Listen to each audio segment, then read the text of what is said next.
Chapter 3, the Book of the Tuhl Numen, The Temptations of Tsensenkiwit. Narrator.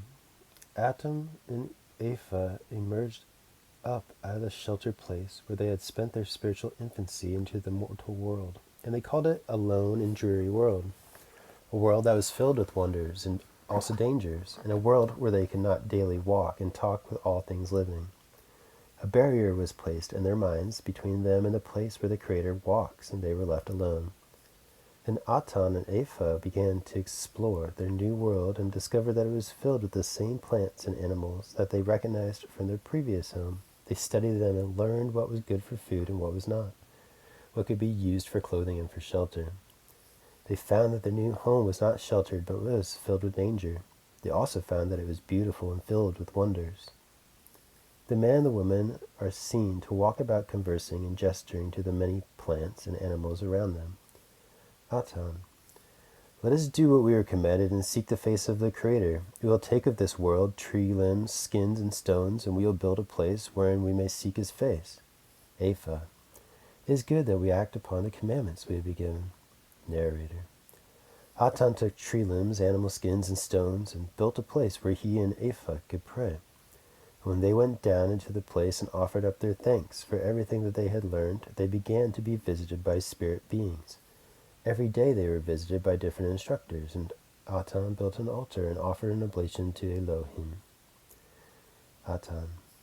O Elohim, hear the words of my mouth. O Father, hear the words that I am praying.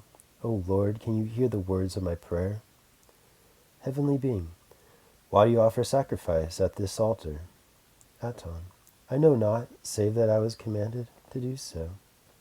Heavenly being, that which you shall do in this place and upon this altar is in accordance with the pillar of sacrifice. You shall offer sacrifice here, that shall be in the likeness and similitude of the sacrifice of the Tsensenkiwit. It is good that you are obedient to the commands of your Creator. Narrator. When Atan offered his oblation unto the peacemaker, Tsensenkiwit was also attracted by the commotion. He appeared as a wise old man. Tsensenkiwit. What is wanted? Adam. I am praying for messengers from Elohim. Tsensenkiwit. Oh, you want religion. What you need is good, sound religion. I will have preachers come and teach religion to you by and by. Listen to them, for they are wise like me. Narrator. The old man stayed with Atan and Apha for many years, and he taught them all the ways of men. Tsensenkiwit. Atan, you must listen to me. You must believe that I tell you the truth. Women are weaker than you. You cannot have failed to notice this. Atan. No, I know they are weaker than me. Tsensenkiwit. That is good. Your eyes are open, and you see clearly the truth of what I teach you. Now listen to me, and I will tell you why women are weaker than men. When Father made you out of the dust of the earth, you were alone in the valley which he made for you. Then you asked the powers of heaven if it was good for you to be alone. They answered, no. So, they made you give up substance from your own creation so that they could make the woman. Now she is part of you, every part of your own body. Does it not sound reasonable that you should have stewardship over your own body?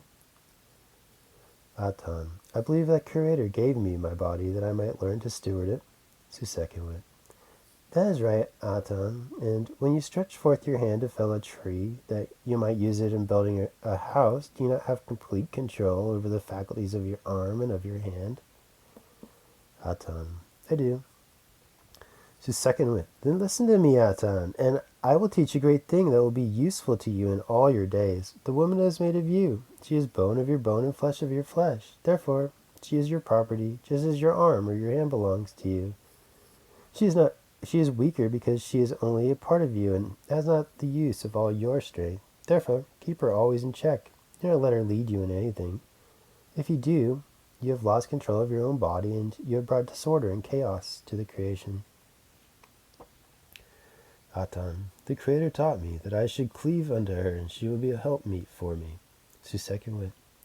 That is right, but never forget that she comes from your own creation, and also remember that she brought the fruit of the forbidden tree to you, and caused you to be cast out of the sacred place.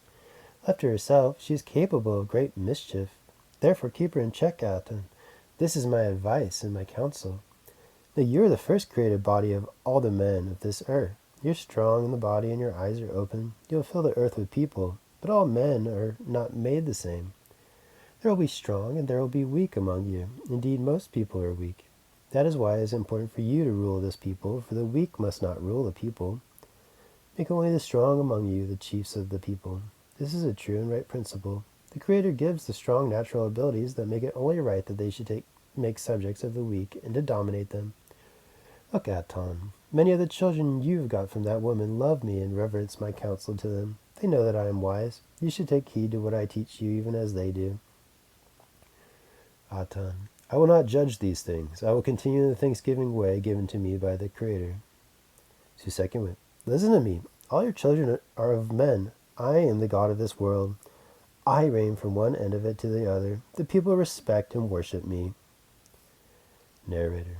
Then the evil one took counsel in his heart. Tsensenkiwit. Now are all things prepared, and the bodies of these shall belong to me and to mine. All things shall be as they were, and every man shall return unto his own. Narrator. Aton once again cries unto the Lord at the altar he has erected. Tsensenkiwit. What is it that you want? Apha. Who are you that we should follow your counsel? Who are your parents, your grandparents? Tsensenkiwit. Keep quiet, woman. It is because of your foolish, stupid one, that the man must seek his own counsel. Men may take counsel, and women may hold their peace. Aton, I will teach you, and you will know all the ways of this world, for there is only one true way. Have no confidence in anything but what I tell you, for, as you can see, I am old and I have learned all that the world has to teach. Stay in the way that I reveal to you, and you too will know what I know. But above all else, listen only to me, for no one has lived on this world longer than I. I will teach you, and what I teach you, you must believe and follow. Aton, you are a changeable thing, nameless one. A snake of many colors are you, which tempts the eyes and flatters with beauty. You are like the coral snake, whose looks are pleasing, but whose bite kills the mind and cripples the body. Get away from us. We are seeking the grandfathers. Preacher.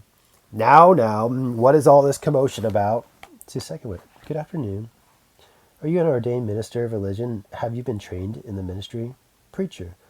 One may not preach without having the proper authority, and what can one teach without the proper training? Tsensenkiwit. And do you teach the orthodox religion? Preacher. Yes, that is what I teach. Tsensenkiwit. That is good. I want you to teach this man. Preacher.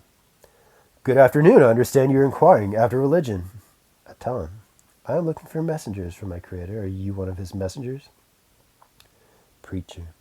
I am glad that you are looking for messengers from God. Do you believe in a God without body, parts, or passions, who sits on the top of a topless throne, whose substance is everywhere but whose circumference is nowhere, who fills the expanse of space and yet is so small that he may dwell in your heart?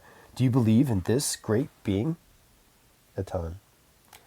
I do not believe in any such person. Preacher. You do not. Perhaps you do not believe in the devil. He is a great beast with the teeth of a lion and claws of a bear. And perhaps you do not believe in the finality of this life. Perhaps you do not believe in that hell where all the wicked go after this life. It is a terrible place where the wicked must spend an eternity in a lake of fire. They will burn there, but they are never burned up. Can you imagine it? They will burn with an all-consuming fire, but their bodies are never consumed.